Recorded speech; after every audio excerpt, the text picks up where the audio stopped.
30 years ago, two mothers and a video producer changed the world of children's entertainment forever with a video series starring an unlikely protagonist, a stuffed purple Tyrannosaurus Rex named Barney. Barney soon became a phenomenon, with a 24-year run on PBS, videos that sold over 90 million copies around the world, over 50 million stuffed animals sold, live shows that played to millions of fans globally, and even a theatrical film. He has inspired generations of children to use their imaginations, love unconditionally, and be good people. Not everything was happy in Barney's family, however, as a backlash against the purple dinosaur grew to be the biggest of any children's icon to date. Whether you love him or hate him, it can't be denied that Barney left a lasting impact in both pop culture and in the lives of children.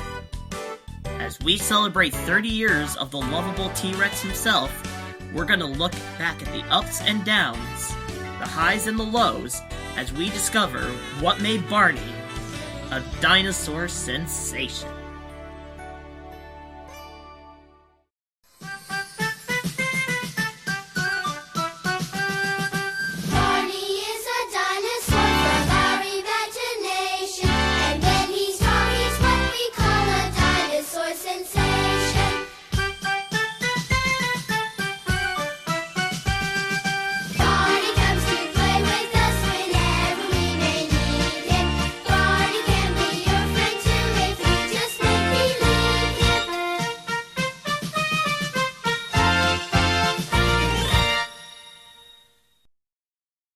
The year was 1987.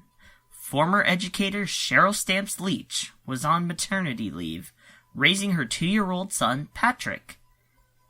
She barely had time to herself, as Patrick, like many 2-year-olds, was quite demanding and extremely active. She tried to buy videos that would keep his interest, as well as educate him, but more often than not, he would end up crying just after 5 minutes. No video on the market could keep Patrick's interest, and Sheryl was about to just give up. That is, until she found out about a video called We Sing Together.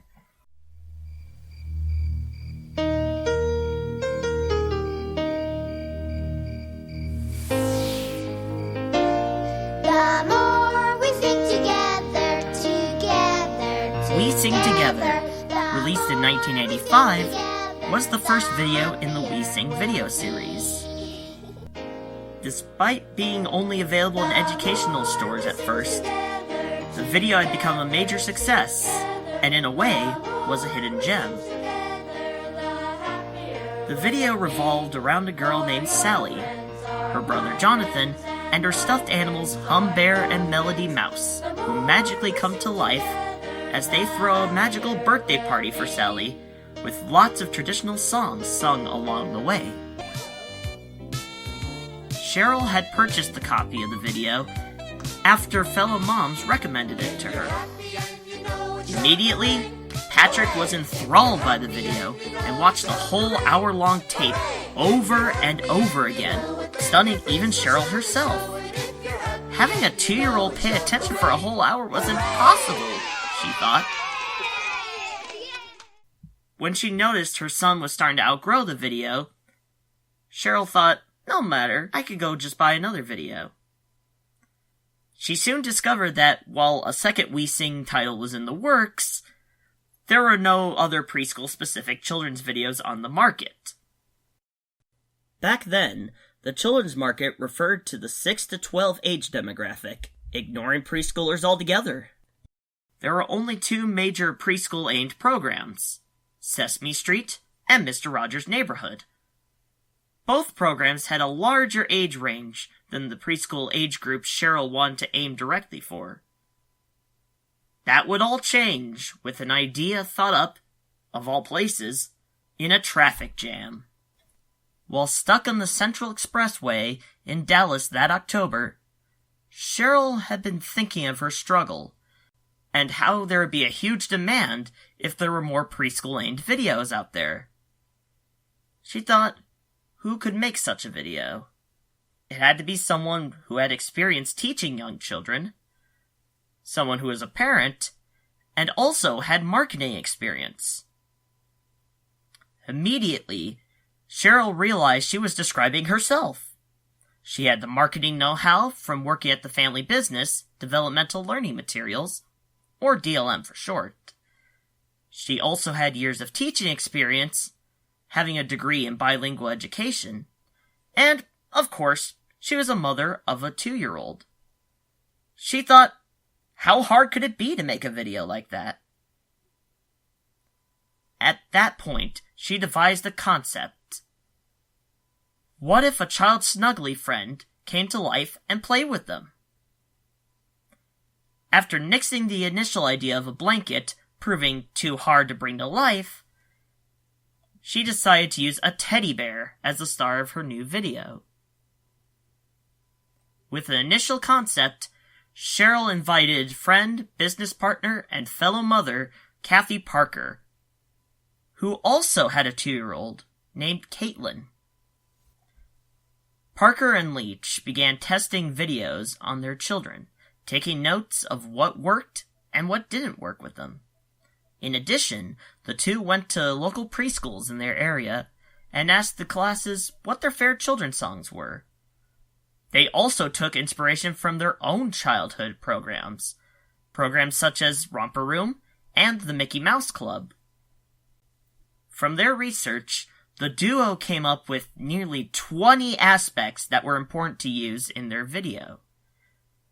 Some of these include using live action instead of animation, so young kids can relate to it better, using real-life children as role models for the viewers, featuring simple music, including traditional children's songs, and have the setting be in a familiar place to young children, such as a family home or a backyard. In addition, they concluded that imagination needs to play a big role in the video, as well as feature loving messages. Luckily for Leach and Parker, DLM had recently just built a video studio, perfect for their new video. Sheryl called her father-in-law, and owner of the company, Richard Leach. From the get-go, he supported her idea, as long as she could put it together. Right then, the moms recruited video producer Dennis DeShazer, who was producing real estate videos for DLM at the time. From there, the trio would continue developing their idea. One fateful trip to the museum, however, would change the project forever. Not too long after what was dubbed the lightning bolt on the expressway, Sheryl and Patrick went to a traveling dinosaur exhibit at Science Place, a museum in Dallas's Fair Park. He fell in love with the mechanical dinosaurs there, particularly the Tyrannosaurus Rex. Soon afterwards, Sheryl decided to change her character from a teddy bear to a stuffed T-Rex. When pitched the idea, Kathy approved, but on quite a few conditions. The dinosaur couldn't have sharp teeth or claws, as a real dinosaur would have scared her daughter Caitlin. He had to be a gender-neutral color, and he had to be friendly. So, the character was colored purple, a color appealing to both boys and girls equally, with a green stomach and spots to spice him up. 6 yellow toe balls on his feet, in place of claws, would also be added, and instead of razor-sharp teeth, this T-Rex would have 2 rows of straight, pearly whites. And thus, their purple dinosaur was born. Except he didn't have a name yet. No matter. After throwing names around, including Cosby, Colby, and Danny, Dennis came up with the name Barney.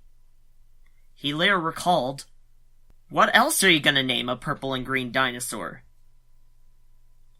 So, with the dinosaur from our imagination, well, imagined, it was time to pitch the video idea to the company. In the spring of 1988, Sheryl gave a 2-hour presentation to DLM's department heads about her idea. A video that was a hybrid of We Sing Together and the Mickey Mouse Club.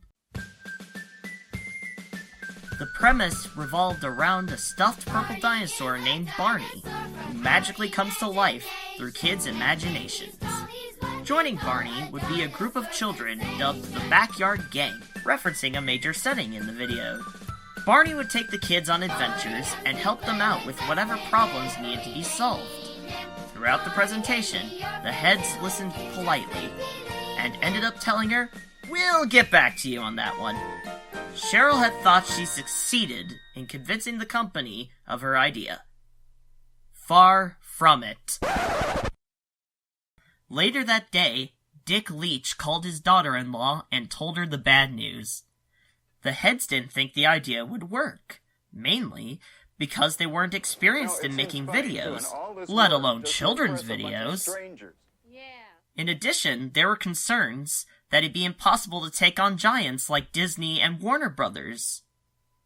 In spite of the bad news, Dick sensed the potential in the Barney project and decided to fund initial production costs out of pocket himself.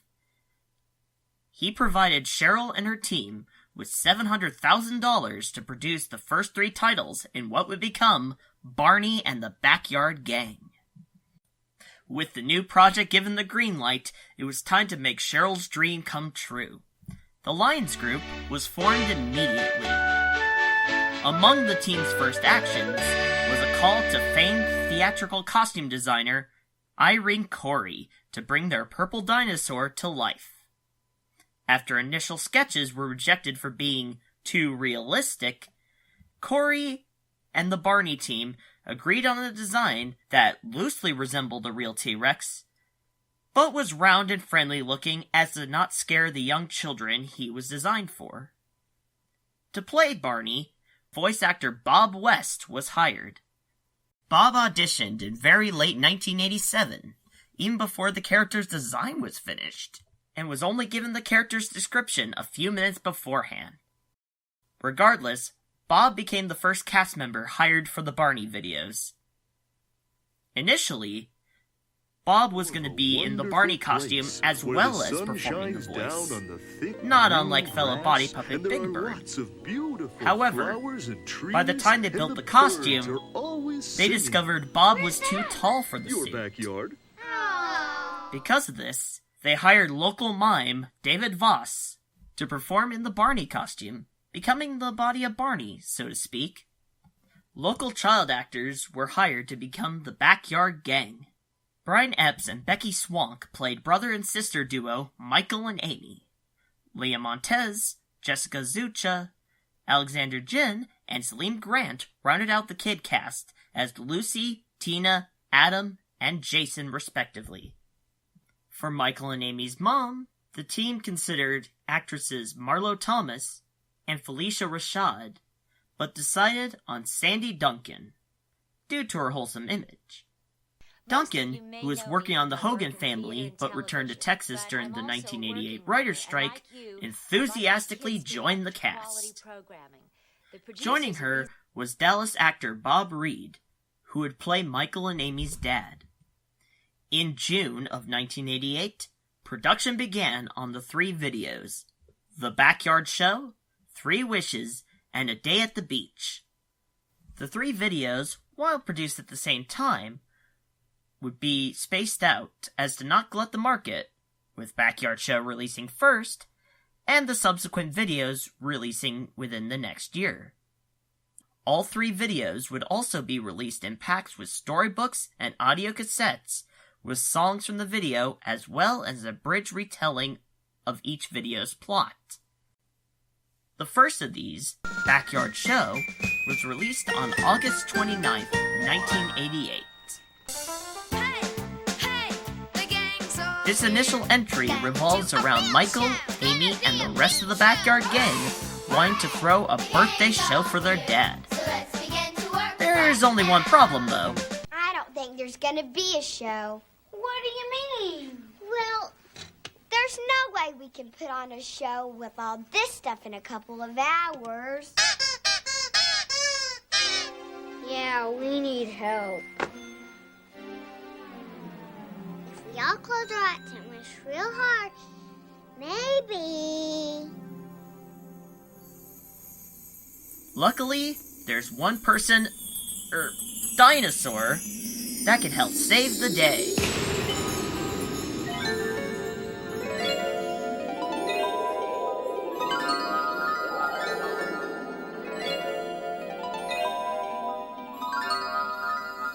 I love you, you love me, we're as happy as can be, with a great big hug and a kiss from me to you. Won't you say you love me too? Hi, kids! I love you, you love me, we're a happy family, with a great big hug and a kiss from me to you. Won't you say you love me too?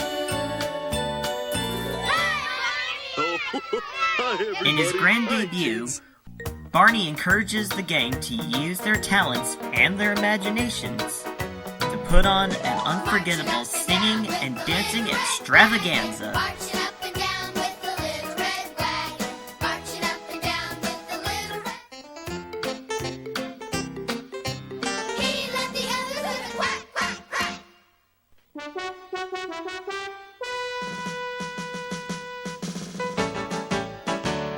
For he's a jolly good fellow, for he's a jolly good fellow, for he's a jolly good fellow that nobody can deny, that nobody can deny. That nobody can deny. For he's a jolly good fellow that nobody can deny. Tell you what I'm going to do. I'm going to give you 3 wishes. Certainly you can agree on 3 places to visit. That way, everyone will be happy. In 3 Wishes, released in January 1989, Barney plays Genie as he takes the Backyard Gang to 3 different destinations to cure their weekend boredom. They visit a local park, fly to the moon and eat one soft mookin, and even visit a petting farm.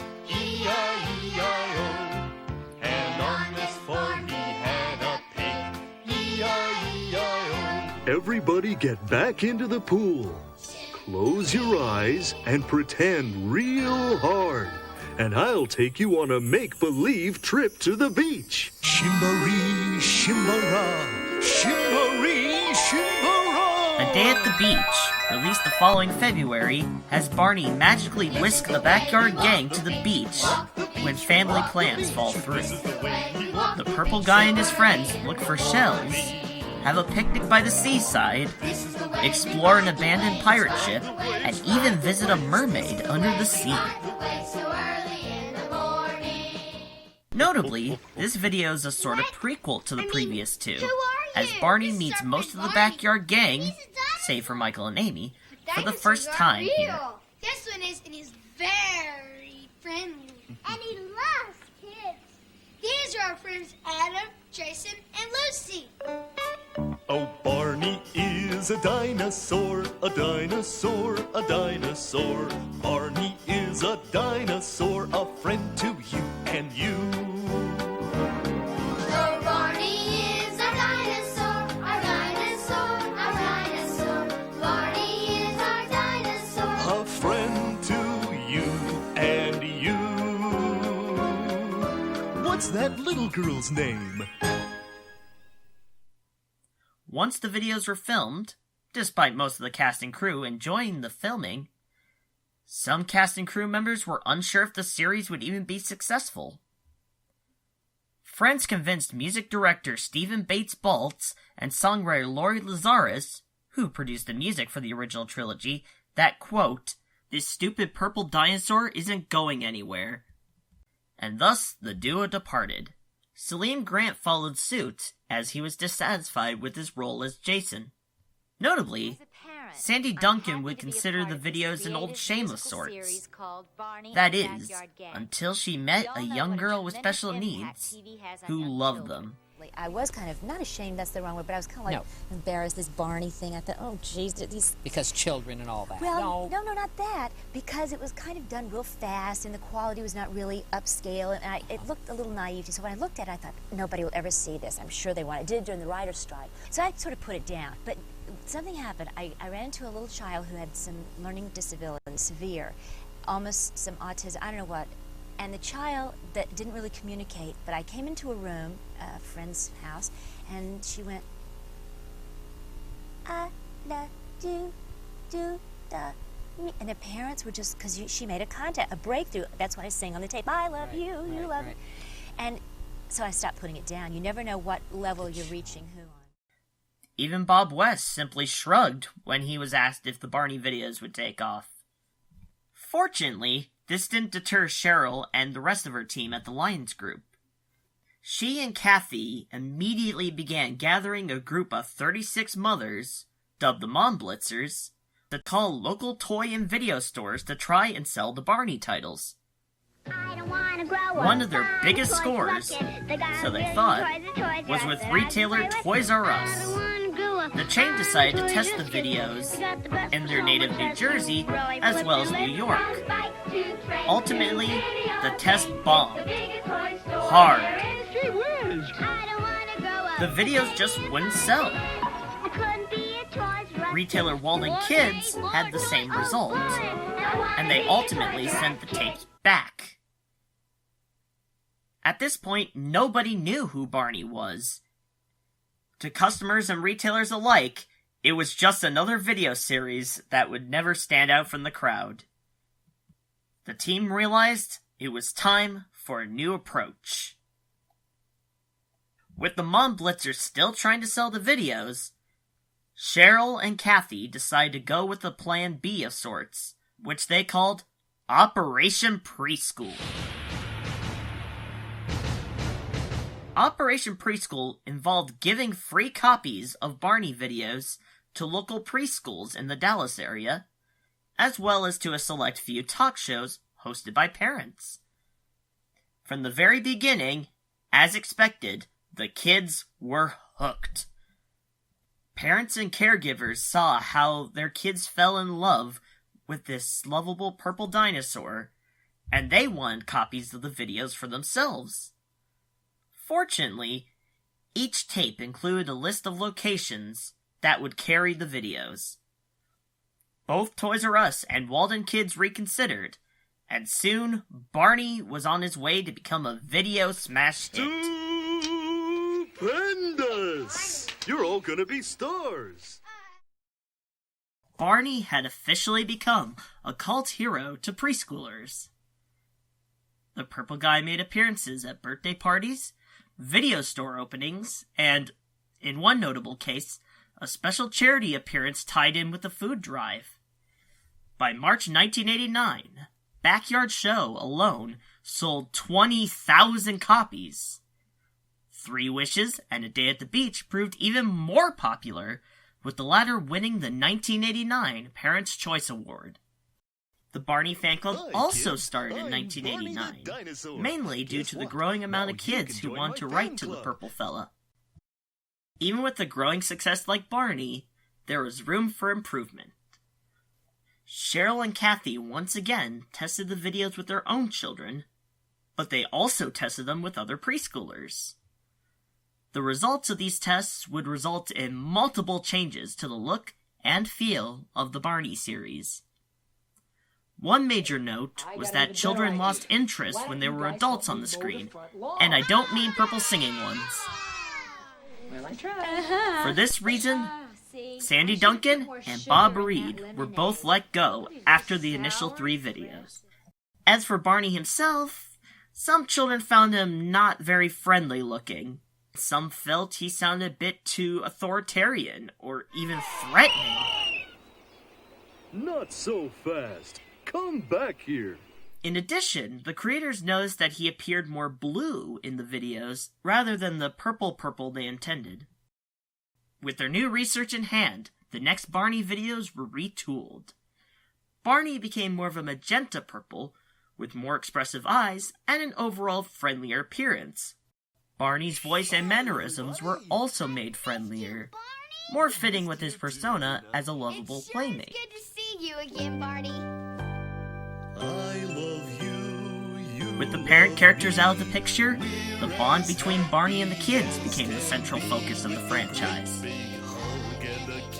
Replacing the recently departed Steve Bates and Lori Lazarus, Bob Singleton, whose kids' chorus worked on the original trilogy, became the de facto music director for Barney, while Kathy's husband Phil Parker became the first staff songwriter for the series.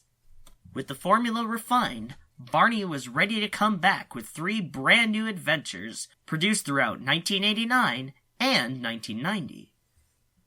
And what better video to start with than a Christmas special? Waiting for Santa was released in May of 1990, months ahead of the holiday rush.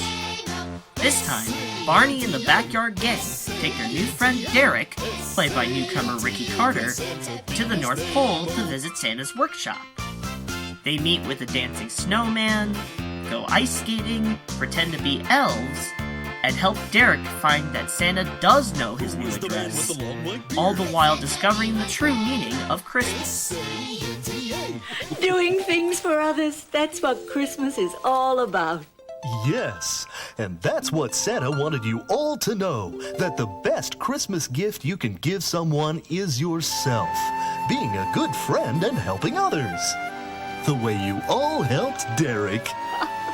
That's what Santa does best. Making other people happy. The video, like the original trilogy, became a smash hit.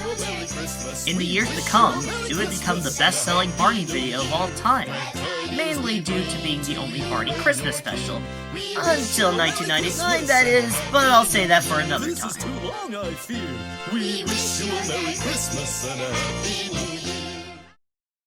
The following month saw 2 more Barney videos released: Campfire Sing-Along and Barney Goes to School, released in June and August of 1990, respectively. A camping we will go, a camping we will go. Hi-ho the dairy-o, a camping we will go. Campfire Sing-Along revolves around Barney and his friends going on a camping trip dreamed up by Tina.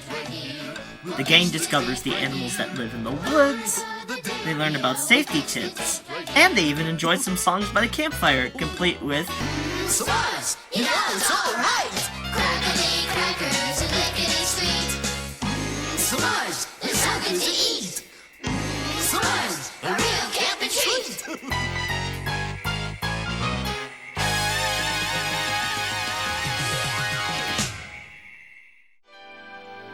I like flying kites and batting balls, riding bikes and playing dolls, but I wish there was school every day. Barney Goes to School has Tina wishing she could go to school on a Saturday and show Barney what she does there. The purple guy works his usual magic, and they spend the day at school together with the rest of the Backyard Gang. They learn about the weather, lose the school hamster, learn about shapes, lose the school hamster, learn about colors, lose the school hamster, use their imaginations to put on a puppet show. And did I mention they lose the school hamster? Because they do that too. Overall, just another Saturday with Barney and the Backyard Gang.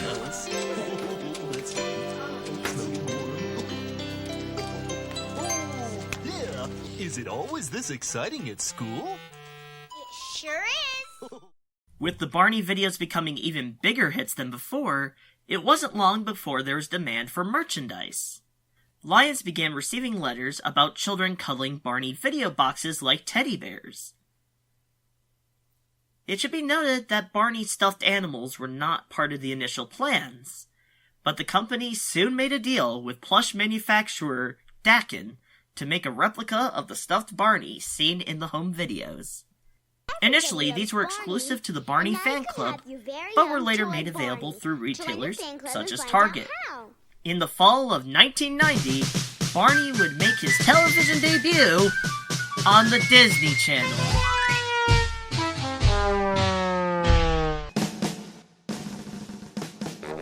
Barney the Backyard Gang videos became part of the Lunchbox and Music Box programming blocks, but were also aired in full on other occasions. This agreement would last until 1992 during the next chapter of Barney's success, but I'm getting a little ahead of myself here. Around the same time, David Voss left the series to go into the Army. While Voss would return to work on the Barney series later on, this departure left the Purple Guy without a costume performer. This vacancy won't be left for long, though. Enter David Joyner, a former Texas Instruments software analyst who had recently committed to working full-time in entertainment. During the last year he was at TI, he was also teaching children at the Dallas TV and Film Workshop, now known as the Dallas Young Actors Studio. In one of the studio's showcases, his teaching skills impressed Shirley Abrams, a local casting director who was working on the Barney videos. On September 21st, a fax came into the acting studio in search of a new actor to portray Barney. Joyner, when he read the fax, was initially hesitant, especially as he'd never done costume work at that point. He called up Shirley to express his concerns. She kind of wins him over, explaining that he is energetic and he worked well with kids. Joyner relented and told her, "For you, Shirley, I'll do it." Shirley then gave David the 6 Barney videos out at the time and told him to watch them to prepare. There was just one problem. Whenever he tried to watch the videos, he kept falling asleep. So the night before the audition, there I am again watching the videos, and I fall asleep. So then I go to bed, and in my dream I have that night, Barney passes out, and I have to give him mouth-to-mouth resuscitation. And the next morning, I'm trying to figure out what the dream is, because it hadn't come to me yet. So I'm actually driving to the audition. I'm sitting at a stoplight, and something says, "Look up." So I look up to my right, and there's this billboard for this advertisement for Southwest Airlines. And the billboard says, "Breathe life into your vacation, Southwest Airlines." Well, I turn into the parking lot to park my car. I'm about to walk into the audition as I'm walking across the parking lot, and then it hits me.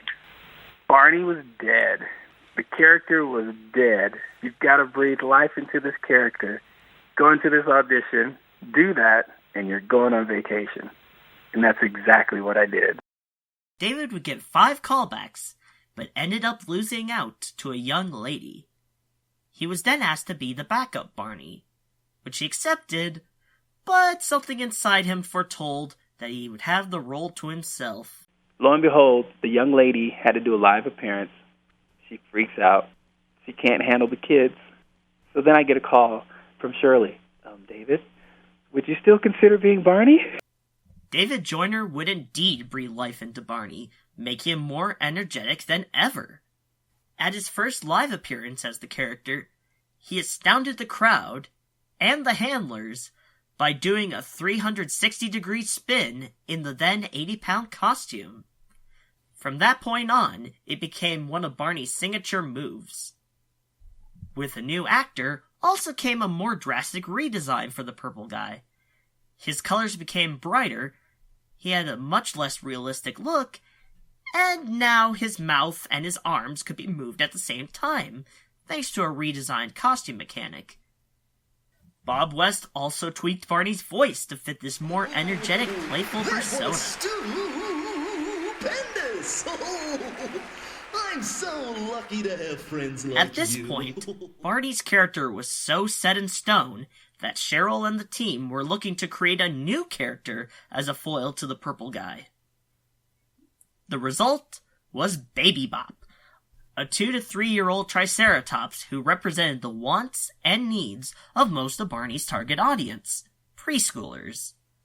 Her colors were deliberately picked to be an inverse of Barney's purple and green color scheme, with Baby Bop having a purple stomach and spots against her green skin. A pink bow and ballet slippers topped off the character's look, along with her signature yellow blankie. Despite her age, she was almost Barney's height at this point, but that can be forgiven as this was only their second dinosaur character. Stage actress Julie Johnson was hired to play Barney's new sidekick, and from there, it was decided to introduce her in the next Barney video, Barney in Concert.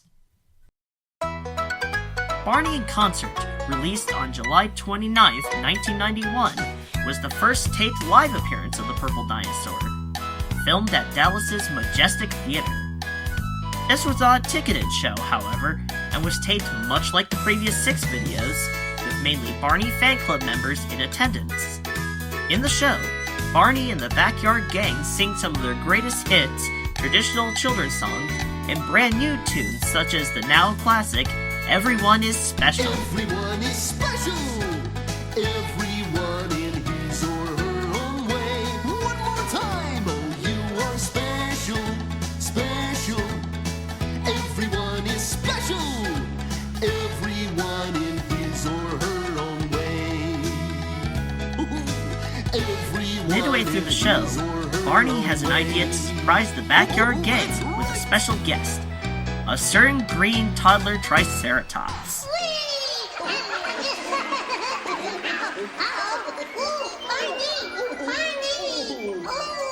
think she's shy. Like Barney, but not quite the same.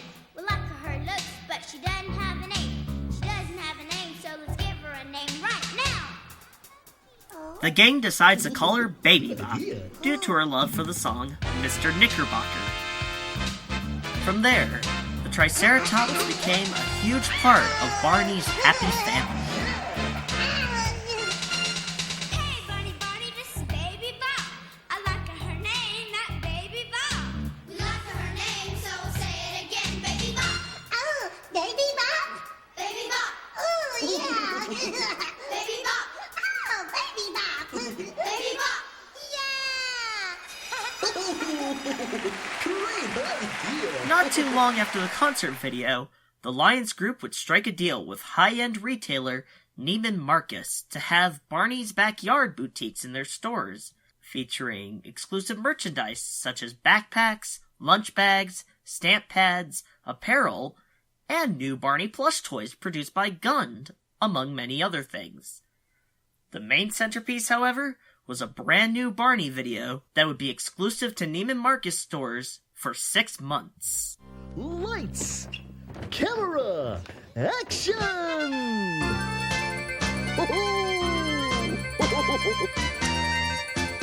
Rock with Barney was initially released in August 1991, right after Barney in Concert.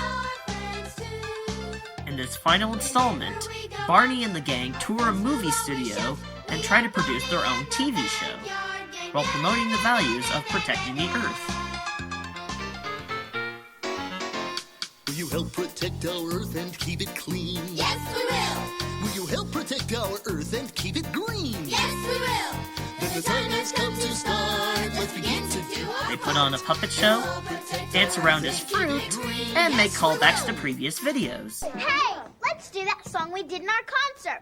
We are Barney and the Backyard Gang. Da da da da da da da. Remember when we did the 6 Little Ducks song a long time ago? Sure, that's the one we did for Michael and Amy's dad on his birthday. But I don't think we can fit underneath them anymore. With a little Barney magic, 4 more kids join the gang: Kathy, Jennifer, Joseph, and AJ. Kathy, played by Lauren King, gets her own little number about her teddy bear. Me and my teddy getting all ready to play. While 3 of the kids will once off, this won't be the last we see of Kathy on Barney. Anywho, the gang does a patriotic salute, brings a donkey statue to life, and imagines a make-believe jungle where they meet up with Baby Bop and reinforce their Save the Earth message that's barely in the video. We dream of a planet that's sparkly clean, with fresh air, clear water, and trees that are green. If we all hug a planet, as we know we can do, our dream of a beautiful Earth will come true. Very good. At this point, the Barney videos had become a major success. The 8 videos had sold over 500,000 copies and were the winners of numerous awards, including the Film Advisory Board Award of Excellence and the California Children's Video Award. TV Guide listed Barney as one of its top kids video series in 1990, and even Gene Siskel gave the Purple Guy his recommendation. I also like for little ones the new Barney series of tapes. Here's a song from Barney Goes to School. Very cold and oh so light is the snow, snow, snow. You want Barney to get out from behind that window and play, and I think that's the key there. The Barney tapes work because you like Barney. I don't like Barney that much. You don't know Barney. Maybe I'd get to know Barney and then I'd like him better, yes. The Purple Fella was a smash hit on video, in merchandising, and in live appearances. But one part of Lyons' initial hopes had not come into fruition yet. Barney on television. While the Barney videos aired on Disney Channel, it was still a premium service at the time, like HBO, and many families simply didn't have the channel. The cast and crew knew they had something special with Barney, and if many more people could see the Purple Guy, he could make at least as big of a splash on television as he did on home video. Even David Joyner proclaimed, if this thing ever hits television, it's gonna go crazy. Little did they know that earlier that year, plans for a TV adaptation of Barney were beginning to go underway with the help of a new partner, the Public Broadcasting Service. This new partnership would begin a new chapter in the history of Barney, as well as a new era in children's television.